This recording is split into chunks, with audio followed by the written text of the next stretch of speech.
Okay, so I think I've figured something out that could be really useful to people, um, and I want to share it. Basically, over the past maybe 15 years of my career, I keep ending up in charge of things, even though I never asked for it. So I'm literally just being put in a position of leadership. People tend to want to move up in their career in their professional lives. They want to be in a position of leadership at some point. That's like a pretty typical ambition. So I think when I tell people that, it kind of sounds like a good thing that I was getting these promotions or I was getting put into leadership. That sounds really good, right? Like, why wouldn't you want to move forward? Well, that's what I thought too. I thought that was really good, and it just meant to me that I was doing really well. But I'm actually actively asking for a demotion. Not, let me repeat that. I'm asking for a demotion. I want a lower role at my current job. Um, and right now, what that role is CTO. So I'm actively asking not to be a CTO at my current job.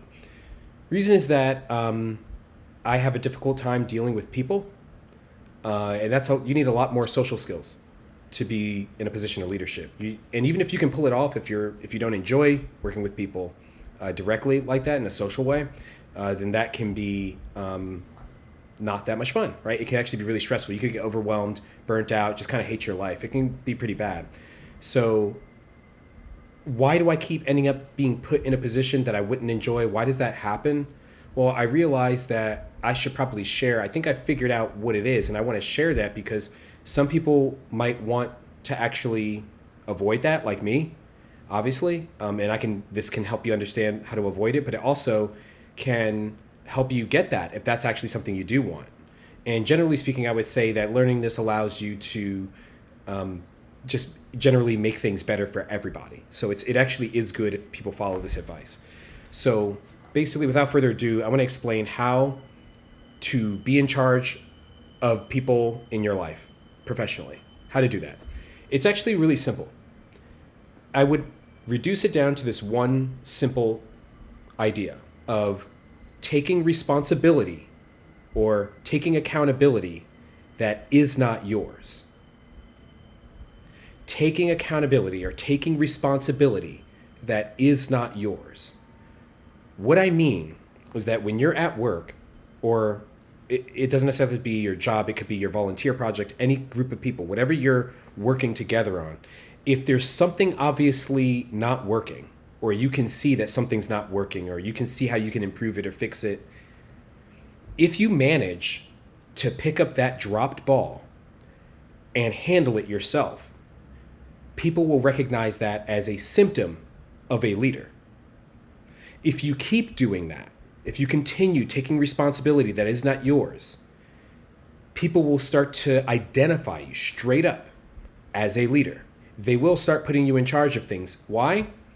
Because when you put someone in charge of something, what are you really doing? You have to understand what that means to the person who put you in charge of things, for someone to elect you to be the leader.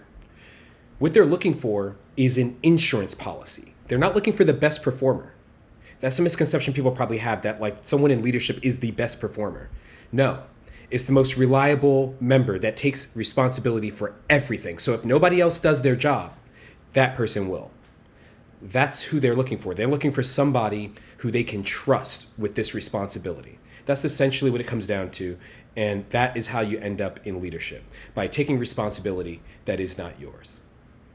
Because a leader, when you take responsibility that isn't yours and you're one of the lower ranking members, you're out of place. You're acting like you're in charge of things. You're acting like the whole project is your responsibility. That's how people will see it. They'll even think maybe you're stepping out of line, stepping on someone's toes. So beware of that. When you do this, you might be stepping on someone's toes.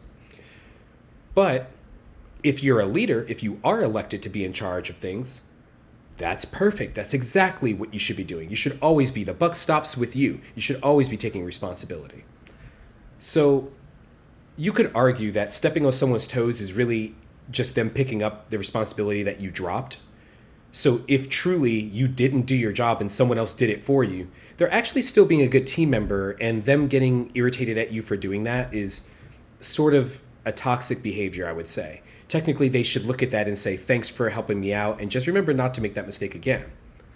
Unfortunately, we do live in a very competitive society. So that does actually, there is some validity to this idea that someone's outperforming you. And I suppose we have to evolve past that, but that's a bigger problem. And ultimately, it's better if everybody's trying to do as much as they can to make sure the team succeeds. So I would say this is generally a net win to behave this way. However, if you're autistic, you may not want this for obvious reasons. You may not want to be in charge of a bunch of people because it could be very difficult to deal with a bunch of people because it becomes very social very quick. But autistic people tend to fall into this trap very easily for a few specific reasons. When we want to feel comfortable, the way we handle that is by trying to make sense of it, trying to understand something. And that can tend to be a very hands-on process where you need to understand something by breaking it apart, learning all the inner workings, and then putting it back together.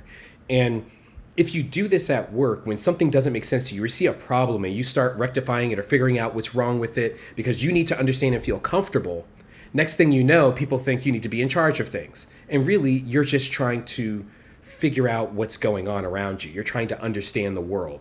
And basically, you're just thrown off by something that seems confusing or wrong or broken.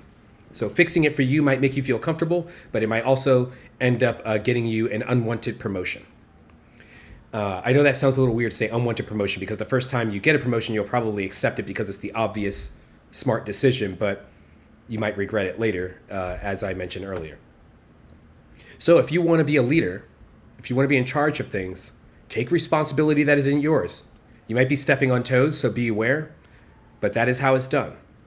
That's when people will put you in charge of things. And if you can do a good job of that, then you should be in charge of things. Straight up. However, if you're one of those people that's just attracted to problems or and you just like solving problems or because that was my issue is I just wanted to solve problems, or if you're one of those people who's autistic and you just want to feel like you understand and so you keep fixing things so that it makes sense to you so you feel comfortable, just be aware of what you're getting into. Sometimes you might actually want to let someone's ball just drop. Just let them fail to some extent because you may not want to handle that. You may not want the responsibility that's given to you. Now, maybe you want to have your cake and eat it too. If you're going to do that, then what that means is you need to both solve those problems like you normally would, and then figure out how to make sure people understand that you don't want more responsibility, despite that you're taking responsibility that isn't yours. And that's going to be confusing. But if you can convey that to people, then certainly you will be you'll be off to the races. You'll be able to be happy and enjoy your job without being given too much responsibility. So just wanted to share that.